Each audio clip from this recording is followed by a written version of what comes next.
একটা ছোট্ট বাচ্চার সাথে একটা এক্সপেরিমেন্ট করা হয়। একটা লক রুমের মধ্যে একটা বাচ্চাকে রাখা হয় এবং সেখানে কিছু সাপ ছেড়ে দেওয়া হয়। কিন্তু সেই বাচ্চাটা সাপগুলোকে দেখে না তো কান্নাকাটি করে না তো ভয় পায়, বরং সেই সাপগুলোর সাথে খেলা করা শুরু করে। সেরকমই আরেকটা এক্সপেরিমেন্ট করা হয় যেখানে একটা কাঁচের ঘর বানানো হয় এবং সেখানে সারফেসটা পুরোটা কাঁচ দিয়ে তৈরি করা হয়। সো বাচ্চাটা যখন সেই মেঝেটার ওপর দিয়ে হামাগুড়ি দিয়ে হাঁটতে শুরু করে তখন সে নিচেটা দেখতে পায় এবং সেটা দেখে সে কিন্তু ভয় পায়। তার মানে হলো উপর থেকে নিচে পড়ে যাওয়ার ভয় সেটা কিন্তু আমাদের জন্মগত।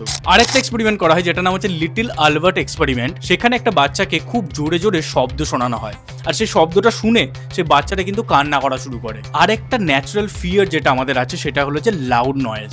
সায়েন্স বলে আমাদের জন্মগত জাস্ট দুটো ফিয়ার আছে, একটা হলো হাইটের আর একটা হলো লাউড নয়েজের। এই দুটো ফিয়ার ছাড়া আর যত রকমের ফিয়ার আছে, ভূতের ভয় থেকে শুরু করে পাবলিক স্পিকিং, ফেলিয়ার, রিজেকশন, এই সব ধরনের ভয় হচ্ছে আমাদের মন গড়ন ভয়। আমাদের বয়স যখন ধীরে ধীরে বাড়তে থাকে তখন এই সোসাইটি আমাদের সেই ভয়গুলোকে মনের মধ্যে ফিট করে। তো ভাই যেই ভয়গুলো জন্মগত না সেগুলোতে ভয় পেয়ে কি লাভ? Follow for more.